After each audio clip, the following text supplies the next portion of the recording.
ఈ రోజు ఏం స్పెషల్ చేస్తున్నానంటే మా సైడ్ వచ్చేసి రాయలసీమ సైడ్ సాగు అంటారండి.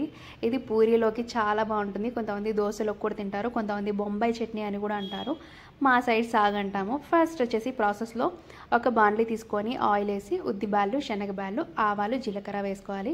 అది బాగా ఫ్రై అయిన తర్వాత పొడవుగా కట్ చేసుకున్న ఆనియన్, టమోటా పక్కన పెట్టేసుకోండి. పెద్ద ఆనియన్ ఒకటి తీసుకుంటే చిన్న టమోటాలు 1.5 తీసుకుంటే సరిపోతుందండి. కరివేపాకు వేగిన తర్వాత ఆనియన్, టమోటా వేసేసి బాగా ఫ్రై అనివ్వాలి. ఇక్కడ సాల్ట్ వేసుకుంటే ఇంకొంచెం త్వరగా మగ్గుతుంది అనమాట. అండ్ ప్యారల్గా పచ్చిమిరకాయ పేస్ట్ చేసి పెట్టుకోవాలండి. పచ్చిమిరకాయలు వచ్చేసి మీరు కారానికి తగినంత తీసుకోవాలి. ఆ పచ్చిమిరకాయ పేస్ట్ కూడా దీంట్లోకి వేసేసుకొని బాగా పచ్చివాసన పోయేంత వరకు వేయించేసేయండి. కొంతమంది దీంట్లో ఉడకపెట్టిన ఆలు కూడా వేసుకుంటారు, నేనైతే వేసుకోలేదు. అండ్ ఇక్కడ ఈ క్లిప్ మిస్ అయింది. ఇదేమంటే శనగపిండి వాటర్లో వేసేసి బాగా వాటరీ కన్సిస్టెన్సీ వచ్చినాక దీంట్లో వేయాలి.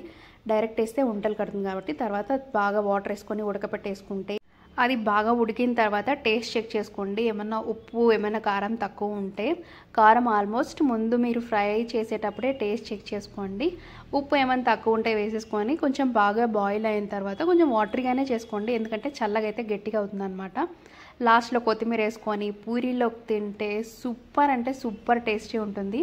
మీరు ట్రై చేసి ఎలా ఉందో నా కామెంట్ సెక్షన్లో మెన్షన్ చేయండి. And please do like, share and subscribe to my channel J C Rupa vlogs. Okay, bye.